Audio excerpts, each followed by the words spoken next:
Thanks for staying with us. You're welcome back to the morning show here on Arise News.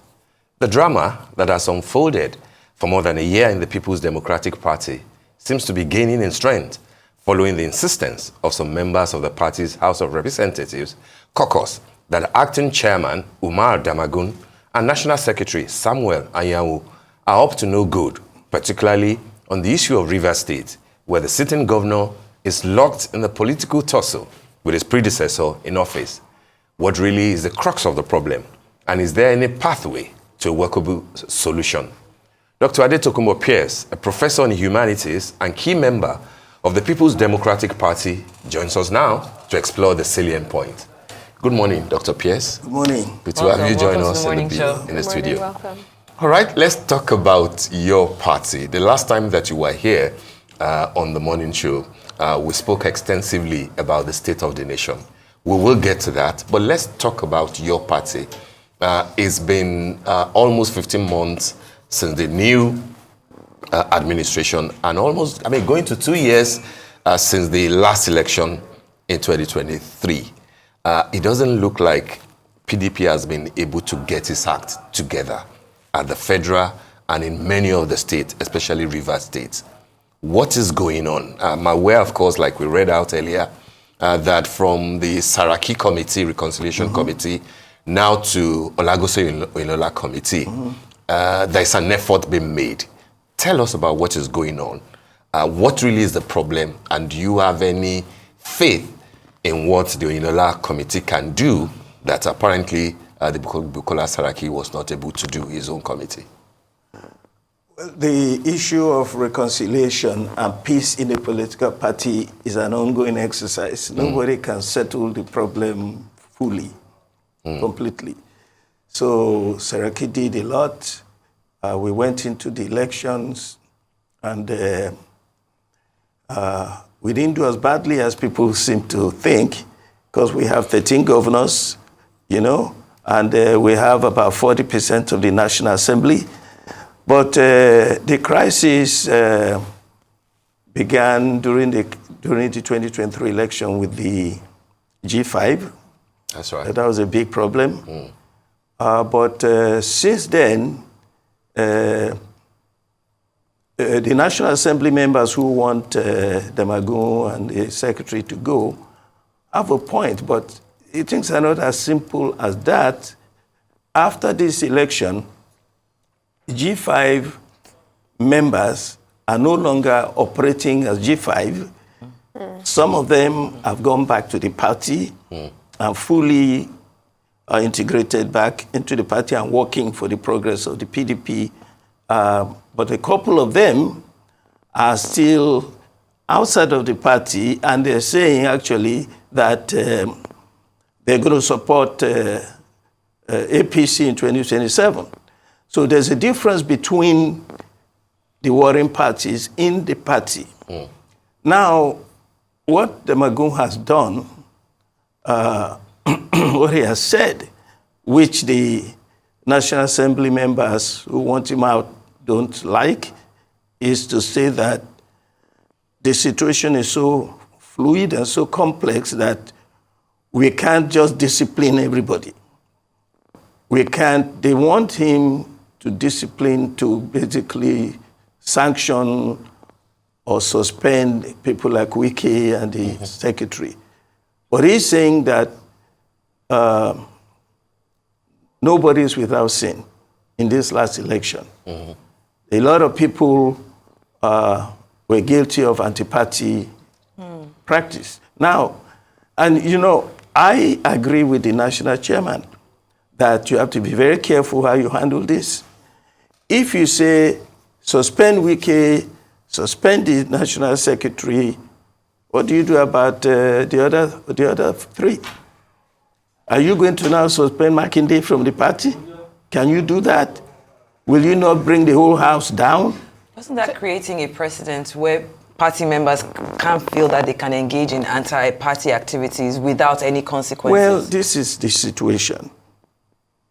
There is nowhere in the world, in the democratic process, where you don't have this kind of situation. Like I said, it's an ongoing effort to settle events.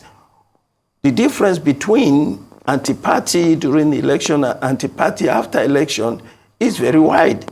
So if you are angry with the party and you go away from the party even, work against the party, that's a problem. But after, to settle now, we have to say, look, those of you who are still in the party and working for the party, no problem. Those of you who are anti-party and saying you are going to vote for another party, those ones should be disciplined. I agree something should be done about Wiki and co. You agree? Oh yes, something should be done. However, it has to be done very carefully. One has to be very diplomatic. The national chairman can't just sanction Wiki, because if it takes a very strong stand on Wiki in Rivers State, it will appear that I think that the thing will blow up even more. So let things play out as they are. The governor of Rivers State is going to remain the governor. And by the way, I think that the way things look now, all of those people, like Wiki and Autumn, who are speaking against the party, working against the party, saying they're going to vote for APC in 2027, are in trouble. Wiki has no control over Rivers State. He's just causing trouble there. Wiki has no power in PDP national anymore. I mean, think about it. Even though he claims to be a member of PDP, let us see where he can go now. Autumn is in trouble already in his state. I think even now he's been suspended from the party. Yes. Yeah. So what I'm saying is that those who have still working against the party, who are still playing anti-party after the election, are going to work themselves into a ditch. And that's what's going on with Wiki and Autumn. Can we talk, sorry, can we just touch on the sabotage allegations? I want to know what your comments are, because the House of Reps caucus has accused the acting national chairman, Madam Agun, and the national secretary, Senator Samuel Ayanwu, of sabotaging these reconciliation efforts in Rivers State. How serious are these allegations? I'd like to know your comment on it. And what does this suggest about the leadership's commitment to resolving the crisis if there's these allegations that have not necessarily been fully touched on? Well, I think the problem with the the image of the national chairman is that Wiki for years has been very influential in funding the party, keeping the party together. So it is not easy to divorce from that relationship. So the national chairman is not a very aggressive kind of person. So he's being diplomatic, he's doing what he can, but to say he's sabotaging the effort of reconciliation, I don't think so. Nobody is sabotaging the effort. The effort is difficult. Wiki is the difficult man, and the Rivers people are taking care of him. Yeah, but some of your party members think that the acting national chairman is part of Fubara's problem, that he is siding with the Wike's team, you know, even to the extent that he is not opposed to the plans, you know, of removing Governor Fubara in Rivers State. Those are the allegations from your party members. I think those are false allegations. I don't believe that. The national, because in the National Working Committee, there are so many people, and the national chairman cannot take such a position and get away with it. So it is because he has not been able to remove Wiki that they're alleging and accusing him of that. And as I said, it's very difficult to just remove somebody from the party just because it will just set the whole house crumbling. So things are taking shape now. Wiki is losing ground gradually in Rivers State. The governor is gaining ground. So I think things will work themselves out. So I'd like to focus on this because you say that if you expel a party member, things can crumble. However, some people are saying that the rot is eating PDP in from the inside out, right? And if we say that Fubara is taking shape for Fubara, there have been rumors that Fubara is going to defect to the APP, to the point that it was actually reported that the APP headquarters in Rivers State was bombed. And part of that is because of these rumors that Fubara is going to leave. Now, if the APP. Okay. Yes, in Rivers, APP, right? not APC. No, I said APP, Yes, not I'm AP. Oh, yeah, APP. APP. Yes. Now, if the failure to discipline those who have erred is continued, are you now going to lose strong members of the party, either to other parties or to just, because if anti-party is not punished, it means that anti-party is tacitly accepted within. No, the anti-party is not accepted. Or condoned. It's not condoned. What I'm saying is some people, some situations call for calm, diplomacy, and forgiveness even where you don't think they deserve it. Things will explode if you say you are now going to expel a wiki, for instance. So is it That from is not, fear? you see, you can't say, I'm not saying people shouldn't be disciplined, but you have to be careful how you do it. I give you an example. If you want, people are now saying G5, nobody in the G5 should be considered for any position in the party. You can't say that. You will crumble, you will crash the whole PDP. Can I ask you a question? So to be on the safe side, Yes. I think caution, the way the national chairman is handling it, is the best way. Because at the end of it, Fubara will survive, Wike will fall, Rivers State will be controlled totally by the governor. That is the way it is. Fubara will not defect to APP or any party that has no ground at all in this country. So I don't think that will happen. I want to ask, because earlier you said that there's a difference between anti-party during elections and anti-party after. And you said Wike and Co, but you also mentioned Ortom, you mentioned the G5. Out of the G5 now, who would you say is supporting the party and who would you say is still anti-party in their activities? Ugwai is with the party. Pearse is with the party. Makinde is fully with the party. These are leaders of the party. The only two people who are still maintaining that anti-party position are Ortom and Wike. And both of them now are in trouble. That's what I'm saying. So they're not going to get away with it. Nothing's going to happen to Fubara. If it wasn't for the heavy security in this bad governance protest period, Wike would have been bombed. so literally. So that's the situation. So, you know, politics is not... it's just like what you were saying about the American politics. You're not going to solve that problem in Gaza. Nobody can solve it. There's no solution to, we don't know. Something may happen that will trigger a resolution, but no solution because there's a war. You know, it is difficult. There's no, you know, it's not a 2+2 issue. You cannot solve it. You're talking Gaza, sir. Completely. That, as well as politics in general. Politics in Nigeria. No, Yes. I'm interested in his position Yes, in Gaza. yes. You know, just to digress. Yes, you know, yes. very slightly. You see, it's so You difficult. think that Israel and Netanyahu are bigger than the rest of the world, and therefore they can listen to anybody? No. Look, the situation is this. Israel is a sovereign nation.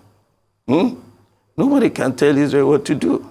At the end of the day, you can only plead with them. You can only advise. You can only use your muscle. But how far can America go? They depend on Israel in the Middle East to a great extent. They are partners. So they can only beg Israel. But Netanyahu is sitting on a situation where it's do or die for him. If he is soft on, if he allows peace to reign now, he may go to jail the next day. You know, so, you know, he has so many problems at home. So leaders have done it throughout history.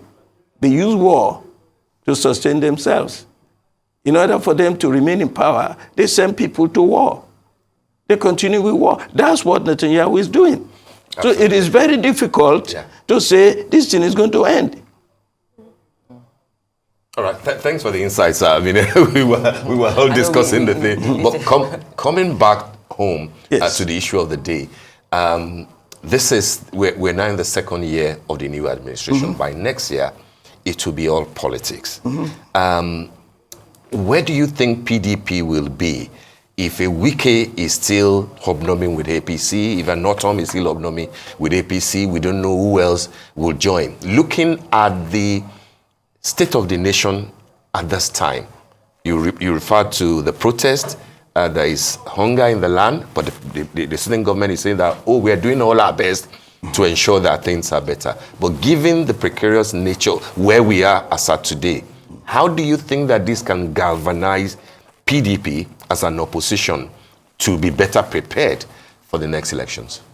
The situation in the country is so bad that the whole nation is against the ruling party. When you say opposition, the PDP, especially through the National Public Secretary and Atiku, yes, they're doing a lot of work to respond to the issues. But one of the problems we have in PDP is that the PDP is not I would say it's not a gangster party. We don't gang up and act like, when Jonathan was in office, Tinubu and Rotimi Amici, I remember the two of them, and Oshiomhole, they said that if Jonathan wins the election, they will set up a parallel government. That is treasonable felony. We don't act like that. And that's why we have not been as aggressive as people think we should with this administration. During the End Bad Governance protest, we didn't join. We didn't want anybody to think that we were behind it, which is what Tinubu was trying to play on. He wanted to give the impression that it's a political parties. Atiku endorsed the protest. I endorsed it. All of us endorsed it, but we didn't participate in it. Okay. You understand me? We didn't participate in any way. Of course we endorse it. We will not endorse protests against this terrible government. The situation is so terrible. We have to protest against it. So we agree. But we didn't go out like they did, saying that if you don't get out, we are going to set up a parallel government. They were saying all sorts of things. So we don't do that. The people are in opposition. When the time comes and we start campaigning, we will bring everything together and the people will have a choice. This choice is so clear now. The only reason that Tinubu won this election was because of the incumbency of Buhari. At the end of it, it was APC. It was actually what he won the election because and then gave him the election. So in 2027, PDP is going to win this election and save Nigeria from this calamity that APC has put us in. I think that Ashwaju won the election because PDP split into three, practically. Ashwaju did better in the election that he was supposed to do because we were divided. Yes. He didn't win the election, for goodness sake. Look, let's be clear on that. When people say Nigerians, you voted for him, we didn't vote for him. Don't blame Nigerians for this. Blame INEC. Blame Yakubu, not the people. Because 31% of the votes came in and they declared somebody won. They didn't win. There should have been a rerun in that election. Nobody won that election. The Supreme Court validated the election. The Supreme Court is so corrupt. Well, he is president. But let's deviate a bit and let's talk about the upcoming governorship elections that are happening in Edo and Anambra states. How is PDP preparing? Actually, Edo and Ondo. Edo and Ondo first. Edo and Ondo, and then Anambra next year. Mm-hmm. So how is PDP preparing, given all of these internal challenges? Do you believe that the party is in a strong enough position to present a united front and secure these victories in these states? Politics, all politics is local. The national problem we're having has very little to do with what's going on in the states. No? Edo State, we have an edge. We're certainly going to win that one because we are incumbent. The governor is doing well. The opposition is very weak. So we are going to win in Edo. In Ondo, we have a rift in the APC, and many of them are coming to the PDP. We have a chance. I don't know how far that's going to go, but we have a good chance also there. In Anambra, I understand that the Anambra election at the end of the year is going to be the council election. Before next year, they have the governorship. The governorship, correct. The council election, you know how it is in Nigeria. Winner takes all. The governor is going to manipulate the election, and Abga is going to win most of the council seats, but we will get our own share. When it comes to the governor, however, next year, I think that we are going to get Anambra back to PDP. A lot of them, including Soludo, the current governor now, is now Abga. They're all PDP. We trained all of them. Now, when they realize, because they realize now that one party in the whole country is not going to help you much, I think we're going to do well. But whatever happens, right now, the PDP is stronger than most people think. We're about 42% of the National Assembly. We have 13 governors. If we have one more after this round of elections, we have 14 governors. We're doing well, comparatively. But the greatest strength the PDP has is the failure of the APC. Coming election, the only way APC can win the 2027 presidential is to rig the election, to buy it as they bought it in 2023. And it's not going to happen now because Nigerians are aware. INEC better be careful. That is if we don't succeed in restructuring INEC before then, because we really need to do that. We really need to do that. You know the way things work in the US, you've been discussing it. Can you imagine if Donald Trump had control of the INEC, equivalent of INEC? He would have just called the chairman and said, declare me president. You see, that's what he said. He said he won. And he was trying. He was calling people up. Unfortunately, the system in America doesn't allow that. Every state, in every state of the Federation, and the US, and that's what it should be here for us to have a credible election. Yeah, but like the Secretary of State. You are now speaking this language to say that you won an election that the Supreme Court has said that you didn't win. Well, where's the Supreme Court? We're saying we won, but why do you think Tinubu is president? It's because we have a situation where the states are not returning the results. So the results we're saying is faulty totally. Every state in this federation should have the returning officer, the Secretary of State in that state should be the returning officer for the state in every general election, as in the US, so that you don't go to one source to declare the results. That's number one. Number two, INEC should not be, can you imagine?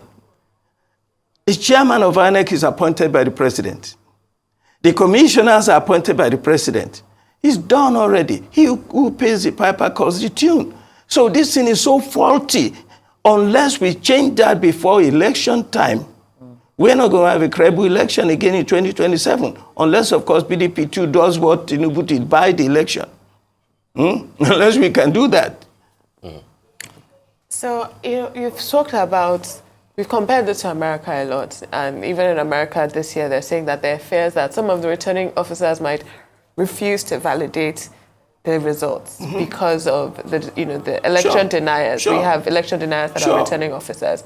So there's a lot of human factor when we talk about these things.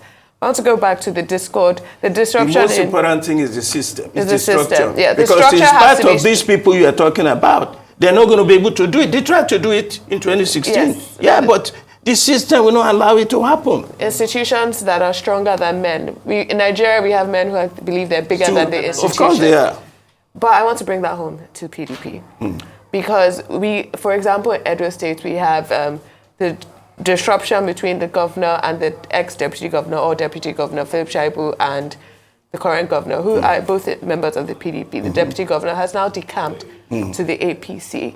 Now, do you believe that the PDP refusing to discipline on very different levels, different individuals within the party, has made men believe that they are bigger than the party, that they are bigger than the institution?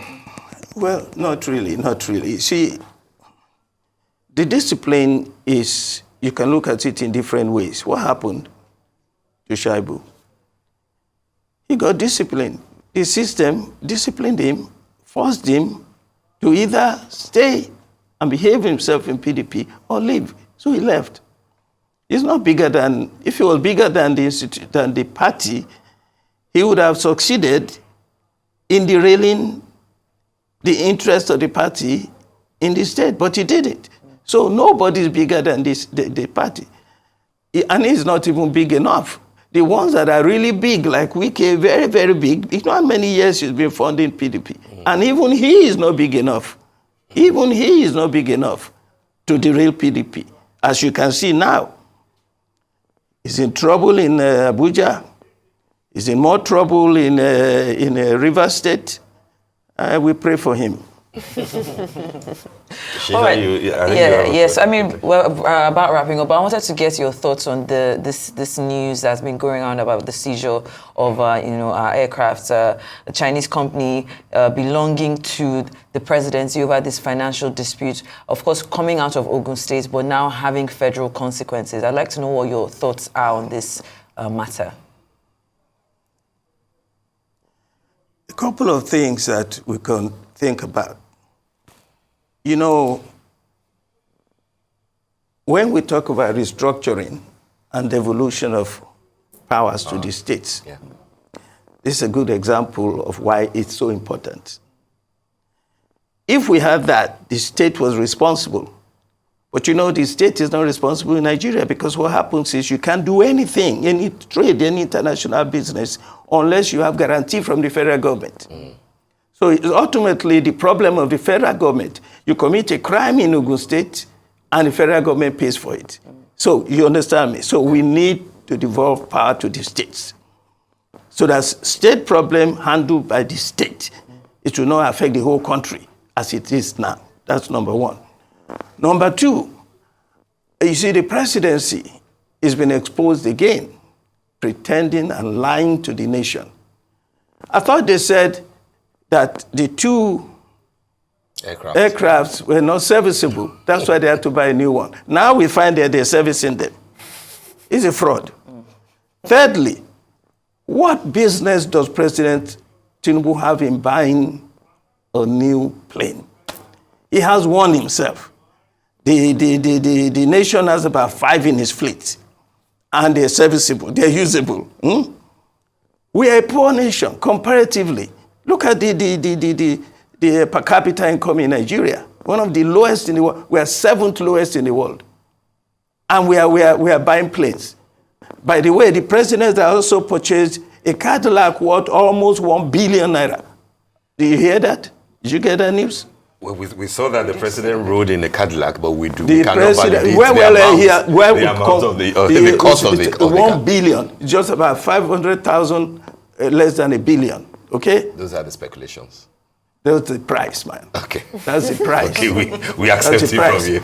What about the price of the aircraft? What is? So I have said somewhere, he should return the aircraft. Now he's going to return it by force. Because I don't know what happened. I read something, in fact, I sent it to you earlier, that Amosu, under whom this problem started, because he was the one that canceled the contract. Correct. That Zhongfu International Limited is against China Africa. Yeah. That is a conflict between the two of them. The state has nothing to do with it. That's not true. It's not possible. The state did something that created a legal situation. You have to be very careful when you're in government. The problem there, I suspect, is the conflict between the former governor, Daniel, and Amosu, which also happens a lot in Nigeria. Yes. It is one of the worst things that happen to us in Nigeria. When an administration comes in, a governor comes in, it happens in the state a lot, he just destroys everything the other one did. At what cost? The cost is to us, the taxpayers. That's another example. So we have a lot of things to correct in Nigeria. Absolutely. This type of situation exposes the weakness of our system.